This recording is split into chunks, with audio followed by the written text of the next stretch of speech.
Let's go to the next one. I think this one's a little more tangible as well. In terms of how can we create internal rituals to soothe the nervous system and restore self-belief. And this is something I know I talk to different folks about. Some of that nervous system that kicks in. This is something I learned from Rosina and Miss Daisy in the sessions I take in with them. But who would like to go on this one first? Miss Rosina, would you like to go first? Yeah. Yeah, sure. I think like rituals themselves, right? Like they're patterns and they're things that we get to tap into that, they serve as our cornerstone. They serve as, the foundation of where we get to reconnect and honor like what is rest. We don't spend enough time like with what recognizing, right, the importance of like rest, but rest is, and we've heard it, right? Rest is resistance, right? Rest is a resistance against the grind culture, against this capitalistic society, right? Against white supremacy, and just all of these different things that are, coming at us, right? Like we got like all of these spokes coming in at all times, coming into our core. And I think our rituals that we tap into and we leverage are the things that we get to leverage to teach us that not only, right, like if something's coming at us, it's because we hold something that's important, right? And I don't think we slow down enough to recognize that when the attack is coming, it's because we have something important that is being either output or is being developed or created within us. And so, like, our rituals are so important for us to be able to be in a space where we can really honor the value and the power of like what our output to this world can be. And we can't do that if we don't create and honor our own little personal ritual. And rituals can be as simple as breath work, and they can be as elaborate as a whole like ancestral ritual. But I personally just love sitting with my breath and grounding myself, because I think I'm just reminded so much of just like one, where I've come from, right? Like, and just like what it took for me to like make who I am today, right? Being Afro Latina and being on both sides, this both sides are just rooted in such rich tradition, that just predates all of this stuff that we're going through, right? Predates colonialization, predates just everything. Like breath is the first thing we come into this world with, right? And being present to our hearts and this drumming and just right and just honoring that piece, is where I sit. I think a ritual gives us an opportunity to reclaim things that have lost, reclaim things that we are coming into awareness that maybe,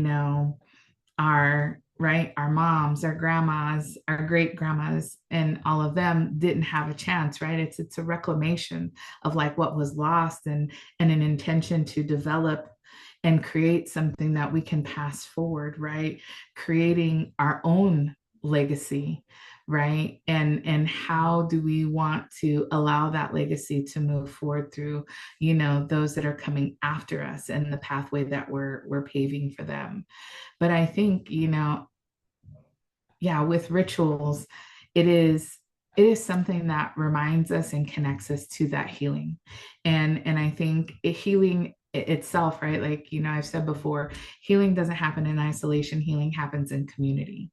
And so it's reminding us as we're doing these rituals, while some rituals might be individualistic, but some rituals are setting the intention for something bigger and something that's a part of community and something that is a part of the collective. And it's a very embodied experience. And it's also a very ongoing experience. You can't really just do a ritual once like an easy bake oven and set it and forget it, right? Like this is something that you got to tend, you got to nurture, you got to curate, and get the things that come together that make this experience something that is ongoing, right? Because I think rituals also transcend, right, the current experience into something far greater than even where we're starting it, right? It's setting a trajectory, right? And I always think when I say that one statement, it always takes me back to like, you know energy goes where intention flows. And so as you're thinking about like your ritual and what you're curating there, like it's something you don't have to do alone. It's something that is far greater than just the moment. And it's something that models like that healing is something that is attainable, but we absolutely have to make space. We have to make intention, and give ourselves the opportunity to even just show up like very fiercely authentic with it too, because you have to put a lot, I think, into a ritual to make it something substantive but also sustainable, right? Because we don't often like invest in something that we don't think is going to be sustainable. So it's a lot, right? Like I think it's an endurance, it's an expansion, it's not a sprint, it's a marathon, right? There's so much that I think that go into rituals, but I think the intention of rituals is that it's a corridor to healing yourself and the collective, and it's setting an intention much further than just this present moment. It's looking at, maybe even your idealized version of what your future is, and what you're hoping and creating, right, that future to be. Look, we're so aligned on all of this. I'm gonna try to go this simple because I'm 1,000% on everything. For me, rituals are about intentionality. Mm, To me, that is the core of any ritual. You have to have the intent of something. And when you design the ritual, you're customizing the practicality of it, the sustainability of it. This is something that I can commit to. A ritual has to have intentionality and it has to have your commitment to show up to it, right? And so I think to me, those two things. Now, saying that, I've got a growth ritual tool builder that's 5 minutes and it helps people build one. I've got all type of energy daily check-ins with yourself. I've got chakra tools coming out. There's something I didn't do this for a long time, but something that my shower routine became a ritual. mm, It is no longer a time for me to sit and think about other stuff. It is time for me to just the water's beating on me. It's me and the water. We just chilling, right? And so there's a simplicity of that. I also go into it with the intention of my whole day I'm about to wash off. Whatever has happened, I'm about to wash it off in the shower so that when I come out, that physical act of having released that, right? And so when I talk about that intentionality, that piece is there because I think this for me opens up to me the true definition of rest.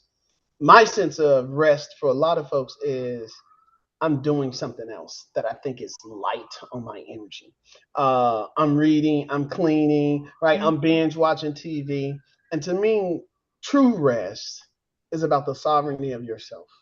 mm, It is about you spending time with just you without any distraction. So whether it's you walking around your neighborhood, whether it's you in nature, sometimes we do this even with headphones and music. Fine, there's a place for all of that, right? Music has its role.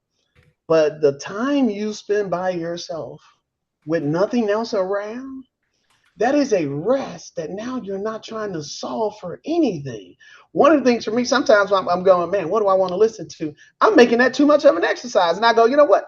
If I don't listen to no music, this is solved. And mm, so, like, there's a part of rest where you shouldn't be working. mhm. And even internally. I love that you Mm. said that. It's a reminder, right, that we don't have to earn that right to Yeah, there, pause, oh, yes, that's right? the Like we word. don't have to earn that.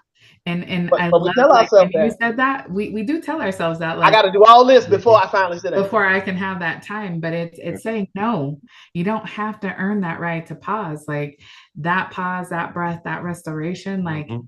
it's a necessity, because when you don't, right, you're gonna see what you left with. And Yeah. I'm evolving it, right? So I can sort of see those things. It's a practice. Whoever's watching this, be kind to yourself because you're just not gonna undo all the stuff that you was given in that time period where you had no Mm. words, no tools. So when you talk about tools, I don't think the parents of that time had tools to figure out how the hell to Mm. work together. Absolutely. Mm. Well, we're at the end here. I want us to, if we can, and I'm thinking of the specific energy I'm thinking of is one of someone who's constantly hearing that voice, right? Someone who can't stop hearing that voice. Someone that can kind of half get away from the voice, but quickly get snapped back, almost magnetic. So I'm thinking of that kind of individual for some tangible resources in terms of just imposter syndrome in general. And I know what we did today has some layers to it. So they're going to have to dissect a lot of this stuff. But in terms of like that individual or that energy that I mentioned, what's the tangible resources for those folks? What's the feedback we can give them in terms of that voice they're hearing that keeps coming up, the times they can get away from it and kind of flex back to it, and some practices that can help them maintain that voice so that voice becomes different sounding.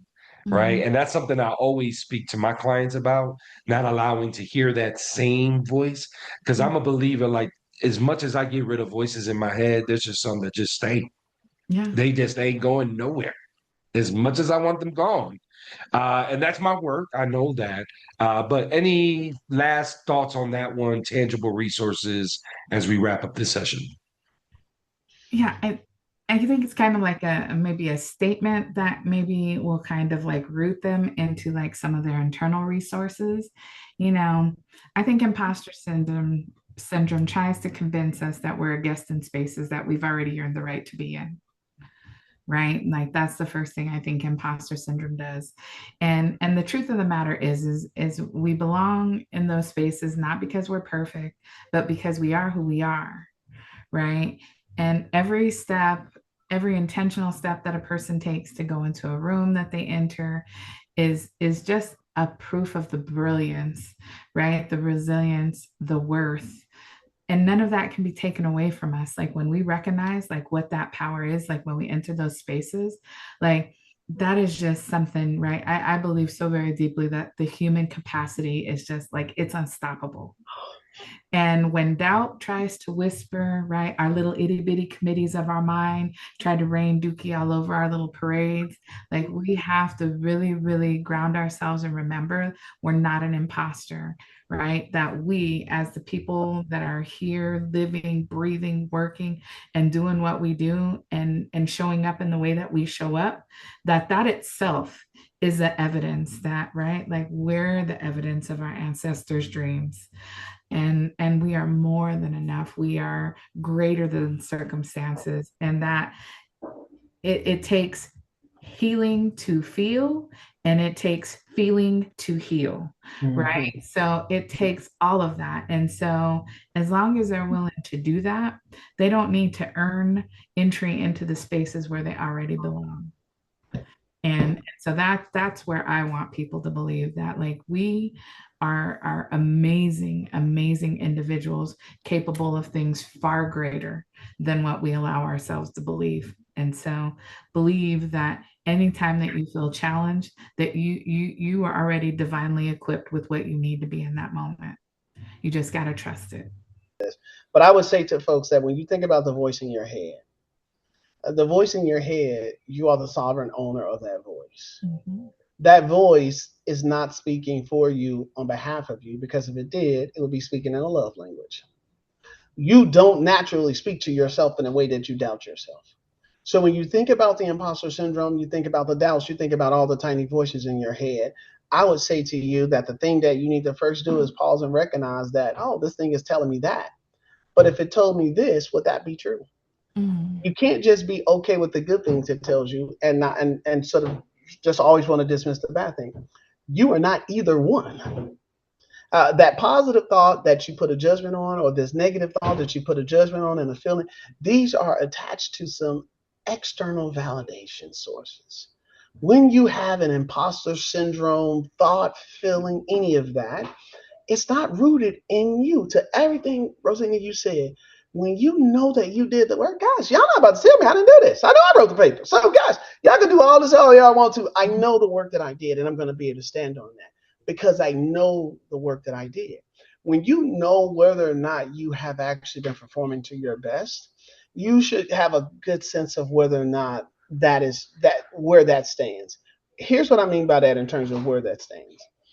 If I didn't do the work, and my imposter syndrome is kicking in because of the criticisms I got behind that, I need to own whether or not I actually did the work, Mhm. right? If I did the work and I get those same criticisms, I still got to be able to go, did I do the work or not? And can I explore the work that I did to say, if the person who was grading this changed, could this work have a different grade level? And that is what we now need to start to sort of separate ourselves from. So if this thing is telling me, oh, Nair, you're stupid. Well, if I take this thought of stupid being away and say, okay, well, Nair, you got this thought of being stupid, and I'm going to set it over here. Am I still stupid?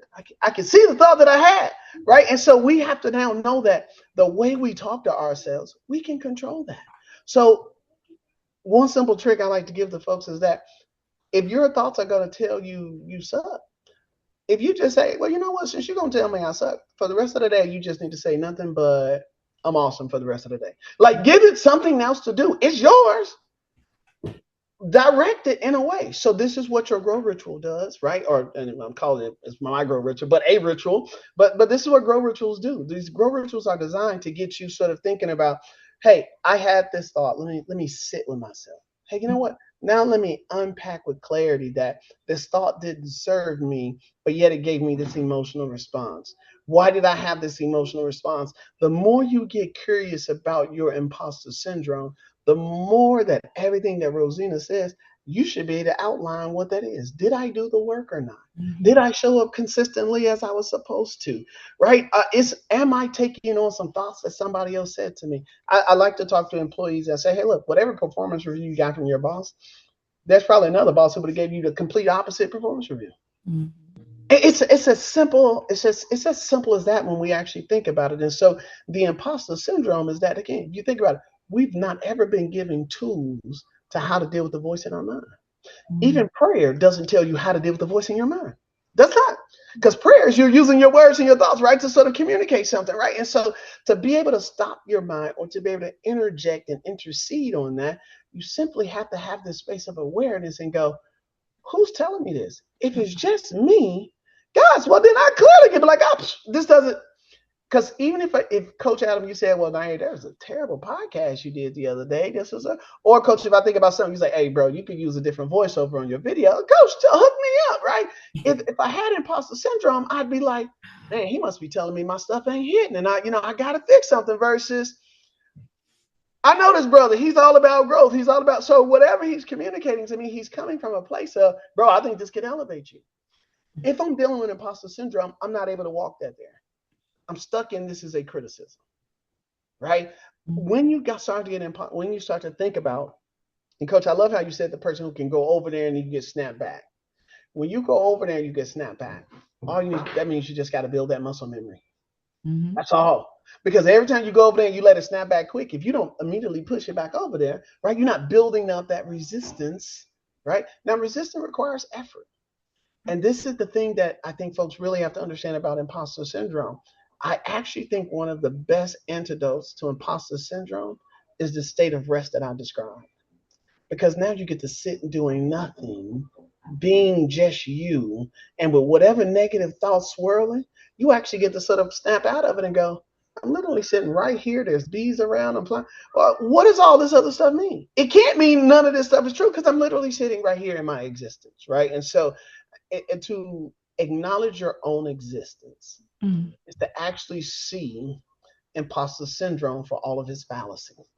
And you actually get into the true syndrome of it. And if it's a syndrome, that means somebody else flagged it up and said, hey, if you look like this, then you should wear this label. And I think what we're saying right now is to stop wearing the label of imposter syndrome. Get curious about those thoughts that you have in your head and be able to separate the thoughts in terms of fact and fiction from, do I actually exist as I exist now? Or am I actually impostering a human? Like, what are we doing here, right? And I think it really gets to that simplicity. And so that's the work I do, is really helping folks build that muscle of doing this practice and knowing that you're completely sovereign to do this and you don't need no permission from anybody to unpack the story that's in your head. And in fact, you owe it to yourself, to something that Rosina said, which I absolutely love it. I hadn't heard it that way. Healing, you access your feelings, and you need feelings to access the fact that you need healing, right? And so when you think about that, Coach, that gets into that infinity H you're talking about. That you never get healed, right? Because feelings are fleeting, always coming on. So there's this sense of a continuum and a journey, right? And I think that maybe that's something that also gets into this, is that folks feel like, oh, imposter syndrome. I can actually suffer from imposter syndrome at any age. I can get to the point where I retire and start to go, oh my God, well, who am I? What do I need to do? Right. But if I remind myself, well, first of all, you've worked a lot and you're sick of working. Well, guys, you probably want to. And so then for my pivot, I'm already going, oh, that's going to be a quick pivot. Guys, I don't want to work for nobody. This is right. And so, but there are people who suffer from that, in sense of their identity is tied to who they are in terms of their work title. I'm no longer tied to my work title. I'm no longer tied to that level of performance, right? And I think that as you think about imposter syndrome, you've got to be asking yourself, what are these ways you're measuring yourself, where the validation of the thing is external to you? And when you identify that, you're going to see where the source of your imposter syndrome are coming from. Because again, if Coach Adam had the gold standard of coaching and he told me that, I'm probably going, oh my God, I probably can't get into coaching because he's versus just because he said it and he's the gold standard of coaching, that does not mean that there's no room for your coaching. That's all imposter syndrome does. It's okay, that exists, but there's 8 billion people. There's a space for me to exist in this thing that I have, because somebody may need it the way that I talk about it, in the context, the tone, the stories, all of this. And to something you said, Rosanna, the cultural way we all naturally exist with the confoundance of influences creates these unique value propositions that create these spaces where when you start to look external for your validation, you miss the goodness of the internal validation, which are the things that you've actually already done. And you've just thrown them away for something that has no value to your actual current value system.